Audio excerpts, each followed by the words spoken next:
Hello students, आप सभी का बहुत बहुत स्वागत है आपके अपने चैनल एनसीईआरटी मैथ्स बाय राज। मैं राज आपके अपने चैनल एनसीईआरटी मैथ्स पर बहुत बहुत स्वागत करता हूं। जी हां स्टूडेंट्स, हम लोग एक्सरसाइज 5.2 का सॉल्यूशन कर रहे थे, जिसमें हम लोग क्वेश्चन नंबर 1 से लेके 6 तक देख लिए थे। क्वेश्चन नंबर 1 से लेकर 6 तक का सॉल्यूशन कर लिए थे। क्वेश्चन नंबर 1 से लेकर 6 तक आप नहीं देखे हैं तो इसका लिंक आपको डिस्क्रिप्शन में दे दिया जाएगा, यह जाके आप जरूर देखिएगा। आज हम लोग देखेंगे क्वेश्चन नंबर 7 देखेंगे। क्वेश्चन नंबर 7 का सॉल्यूशन करेंगे, तो वीडियो स्किप मत कीजिएगा, पूरा देखिएगा, क्योंकि एक्सरसाइज 5.2 परीक्षा के दृष्टिकोण से बहुत ही इंपॉर्टेंट है। इस एक्सरसाइज से बहुत सारे क्वेश्चन एग्जाम में आते हैं। चलिए देखते हैं क्वेश्चन नंबर 7। क्वेश्चन नंबर 7 क्या कह रहा है, उस एपी का 31वां पद ज्ञात कीजिए।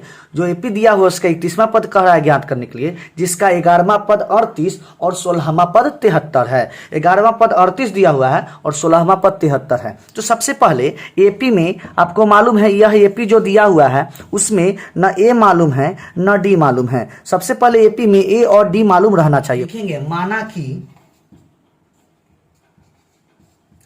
इस एपी का प्रथम पद ए एवं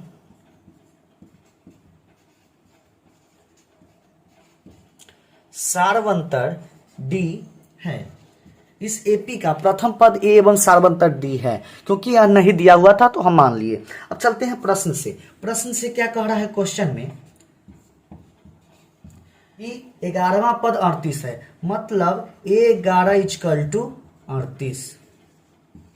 A11 का फॉर्मूला जानते हैं, क्या फॉर्मूला होता है, A plus 10D equal to 38। यह क्या हो गया, समीकरण फर्स्ट हो गया। क्लियर है। अब चलेंगे पुनः प्रश्न से। पुनः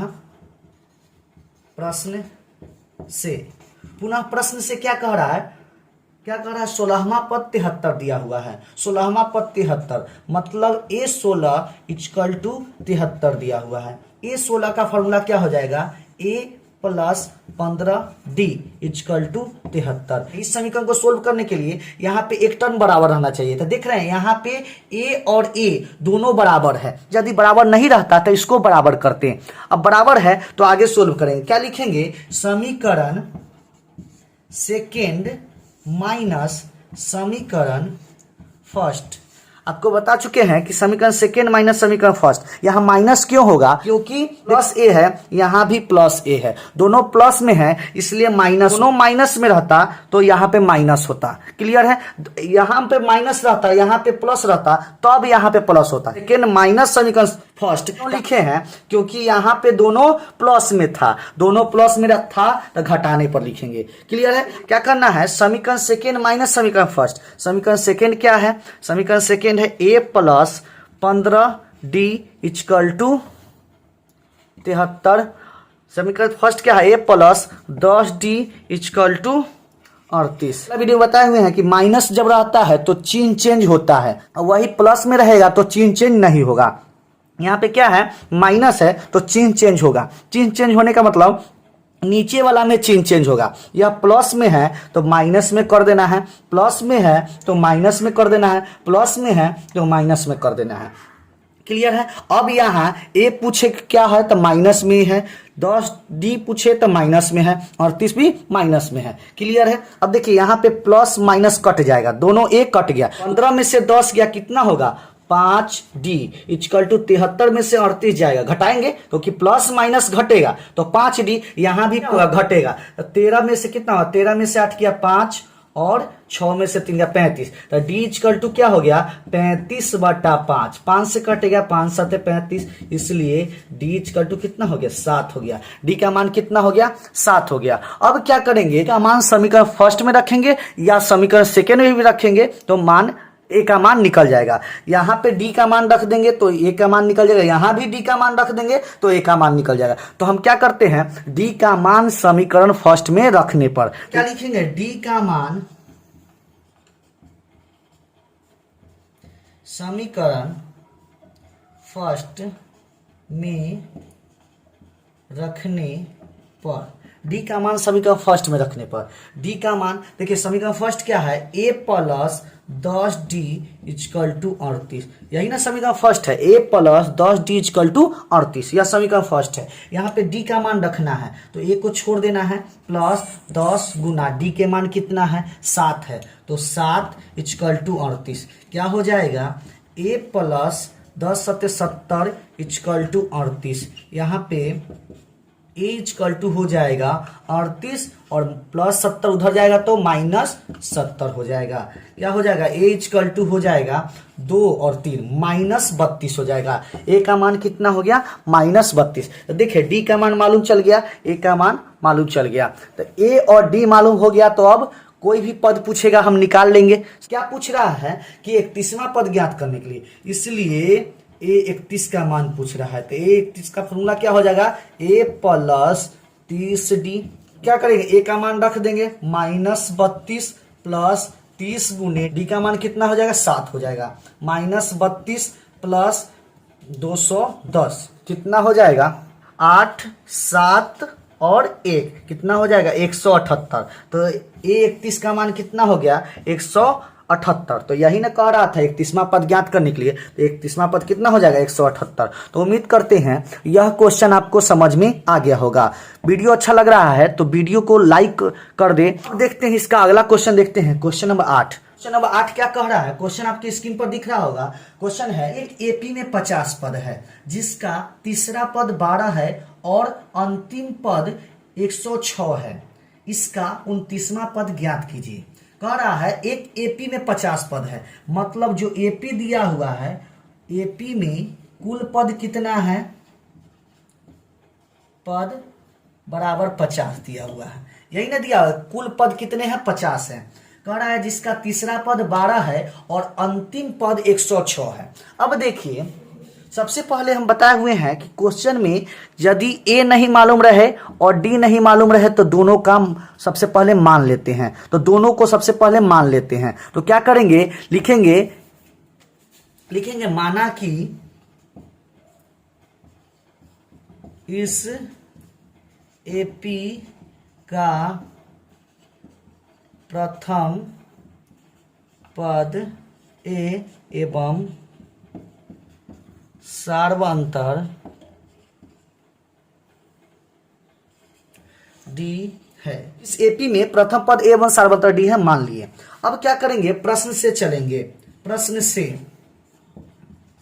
कह रहा है तीसरा पद 12 है, तीसरा पद 12 है, तो A3 इक्वल टू 12, यही ना कह रहा है। A3 का फॉर्मूला हो जाएगा A plus 2D equal to 12, समीकरण फर्स्ट। क्लियर है। अब चलेंगे पुनः प्रश्न से।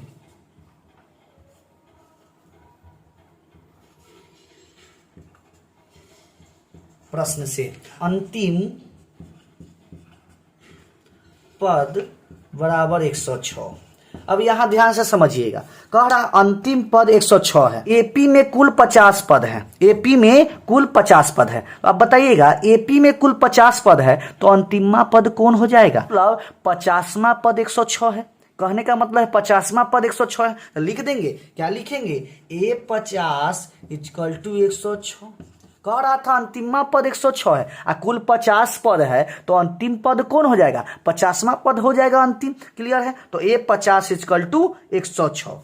A50 का फॉर्मूला क्या हो जाएगा, A plus 49D equal to 106। Clear है। उम्मीद करते हैं यहां तक आपको समझ में आया होगा। अब इसको यहां पे 2 समीकरण आ गया, इसको सोल्व करते हैं। क्या लिखेंगे, समीकरण सेकेंड माइनस समीकरण फर्स्ट। क्लियर है। यहां माइनस क्या क्यों लिखे हैं, क्योंकि दोनों ए बराबर। समीकरण सेकेंड माइनस समीकरण फर्स्ट क्या होगा, समीकरण सेकेंड क्या है, A plus 49D equal to 106।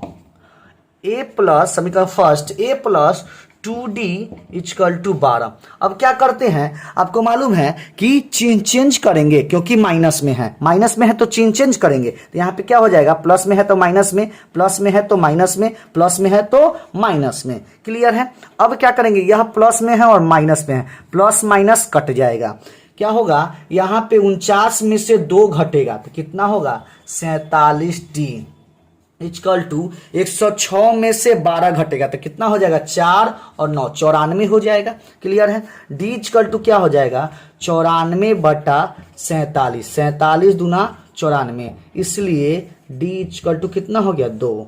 d का मान कितना हो गया, 2 हो गया। d का मान 2 हो गया। अब क्या करेंगे, d का मान समीकरण फर्स्ट में रखेंगे, d का मान समीकरण फर्स्ट में रखेंगे जहां से a का मान निकल जाएगा। क्लियर है। d का मान समीकरण फर्स्ट में रखने पर, d का मान समीकरण फर्स्ट में रखने पर, समीकरण फर्स्ट क्या है, a plus 2d equal to 12। a का मान कितना है, नहीं दिया हुआ, तो a प्लस 2 गुना d का मान कितना है, 2 इक्वल टू 12। क्या हो जाएगा, a प्लस 2 दूना 4 इक्वल टू 12, 12 माइनस 4 तो क्या हो जाएगा, इसलिए a इक्वल टू 8। तो a का मान कितना हो गया, 8 हो गया, और d का मान कितना हो गया, 2 हो गया। क्लियर है। अब क्या करेंगे, a का मान मालूम चल गया और d का मान मालूम चल गया, तो कह रहा है AP का 29वां पद ज्ञात करने के लिए, तो निकाल देंगे, इसलिए a 29 का मान पूछ रहा है, तो 29 बराबर हो जाएगा a प्लस 28d। a का मान कितना हो गया, 8 प्लस 28 गुनी d का मान कितना है, 2। क्या हो जाएगा, 8 प्लस 28 दूना 56, क्या हो जाएगा, 8 6 14, 64 हो जाएगा। तो a 29 का मान कितना हो गया, 64 हो गया। a 29 का मान 64 हो गया। तो उम्मीद करते हैं यह भी क्वेश्चन आपको समझ में आ गया होगा। क्लियर है।